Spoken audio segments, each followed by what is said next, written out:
We are back. I am Dr. B and Mrs. B. And this is the Dr. B and Mrs. B Emptynester Lifestyle Podcast Show. This is podcast show number 10. Number 10, Mrs. B. It's number 10, and here we still are.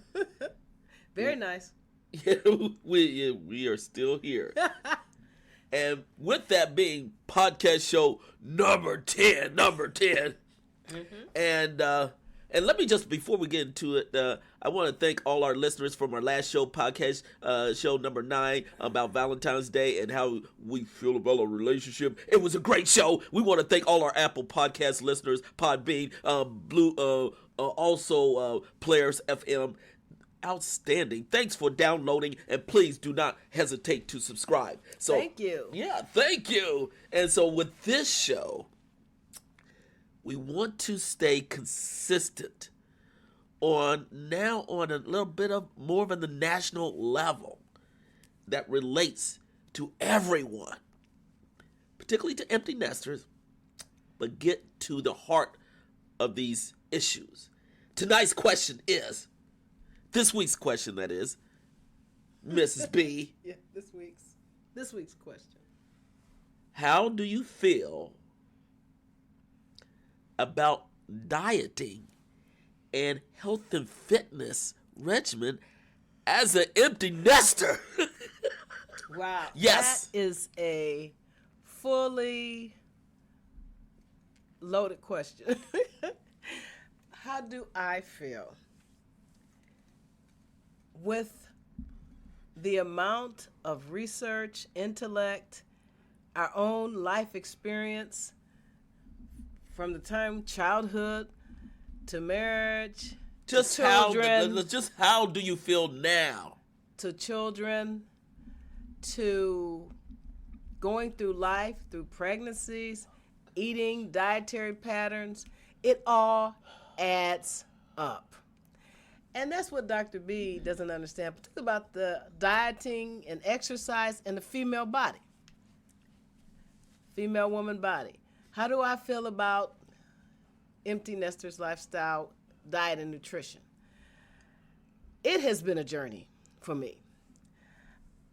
It has been a journey because I have adapted and learned over time what to do with the food that I can eat, sensitive stomach, sensitive foods. And then when you grow older, you have to change your dietary pattern. And I've learned that I've had to do that all my life, sensitivity to certain foods and allergens. But yet I know how to manage that. It's controllable and it's not an issue.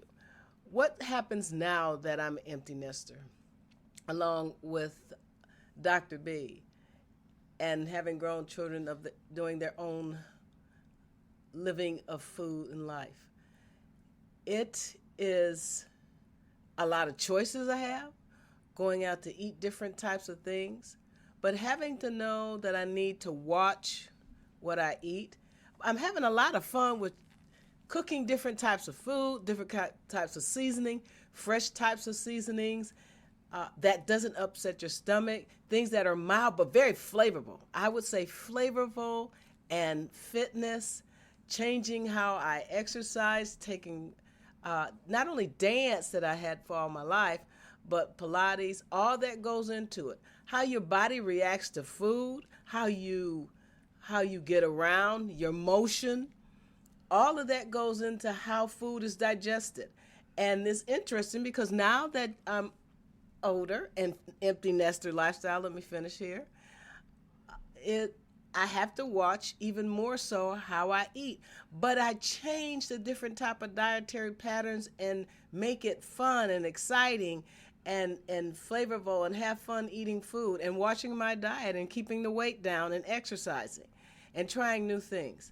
And so that's what it has meant to me, just being more careful and knowing that digestion takes a little longer. And that's a normal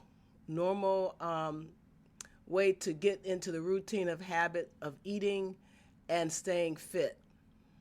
And that's what I would say on that journey about that. Thank you, Mrs. B. Now, of course, we're trying to keep these shows as short and sweet. but with certain That's topics, nice. certain topics allow us to elaborate. So thank you, Mrs. B. You're welcome. My particular feelings about dieting and health and fitness, it's reinvigorating. My word is reinvigorating. As an empty nester and as a former athlete, I have my regular regimen over the past 30 some years. I do my Billy Blanks kickboxing regimen twice a week, and then now I included and into our fitness room we have our exercise bike, and we also have a sauna box.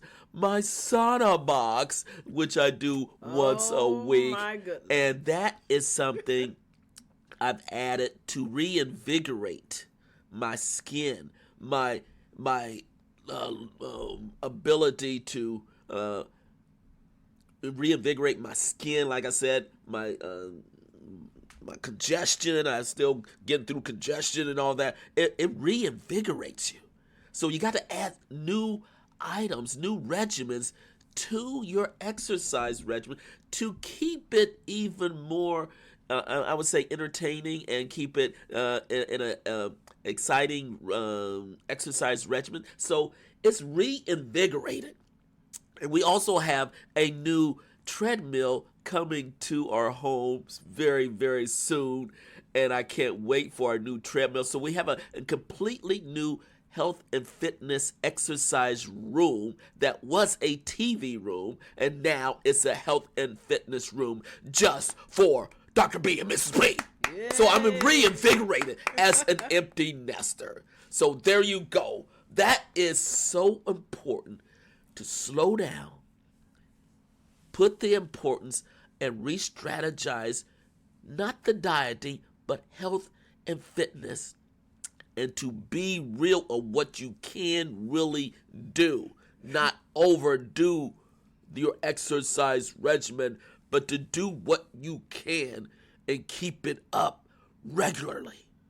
That's so important. Oh, yes. True. Very true. So I'm going to give you straight talk. I'm going to be straight to the issue. This is no fluff. No fluff. This is about getting to the real issues for empty nesters. This is not a production. This is not a highfalutin podcast. This is about real talk. Okay? So I'm going to be real with you. And okay. You know Dr. B is going to be real with you. Any last words, Mrs. B? Well, I still like to cook for the family. So I have the traditional meal and contemporary and new meals. So I enjoy that. The family is you and I. The family is you and I. There's no other person. Well, Dr. B and Mrs. B, Empty Nesters Lifestyle, the family is the husband and wife, but it's also the children who are adults and also relatives. They're not here anymore. Yeah, I know. But at the same time, adjusting the meals. I will always say, just the meals. We're talking about the meals, but I will always say, and I get that we're Dr. B and Mrs. B, and we're talking about empty nesters, but that your part of your life is cooking for family, your children, your meals. That's always going to be me. So that can be, get used to it. Well, you're just going to be packing all your meals, extra meals. Hold on. No. So but there you go. Let me give you a record. I would like to say that Dr. B Sauna Box is, and that's what we do with family. Dr. B Sauna Box, I have to give a recommendation. He really enjoys it, and he comes out of it with all the goals of meeting the goals of sweating and perspiration, and it really works. I was really surprised. I got to say, I was really surprised. So I recommend the Sauna Box. She thought I was loopy, folks. She thought I was loopy. I didn't think it was loopy. She thought I was going off on the end. Okay, I said, come on. I said, what are you I did doing? all the research, and it fit the budget. And I'll give a shout out to Dick's Sports, because it was available at Dick's Sports. And I went over there immediately. It was on discount. And it is just, for me, it's a lifesaver. So if you want to go have a nice sauna in your home and you don't have to go to no gym or no special and pay all this money, get a sauna box. Oh, I really like. I have to. I would not think I'd say that, but Good job, Dr. B. And yes, that treadmill is going up, and I really like the fact that And you have Pilates. You're doing Pilates, I'm aren't doing you, Mrs. Pilates. Come on, I'm give a shout out to Pilates. Club Pilates in Winterville, North Carolina. There you Wow, go. thank you. Come on. You know, I stretch out any type of aches and stiffness you have from the work day or anything you're doing just goes away. Say that again, Pilates. Club Pilates, Winterville, North Carolina, and next to it is Glow Spas. Oh. Glow Spa, and it's really wonderful. That just opened up. And so Winterville, we're coming soon. We're in Greenville and did the Dr. B and Mrs. B, Mr. Dr. B, Santa Claus and Mrs. B, Santa Claus. Okay, you're going a little bit off topic. No, okay. Well, okay, well, thank you very much, stay mentally B. healthy too. So there you go. Thank you, Mrs. B. Thank you, Dr. B. Thank you, everyone. And my final words is for the week, stay safe. Yes. Peace out. Peace in.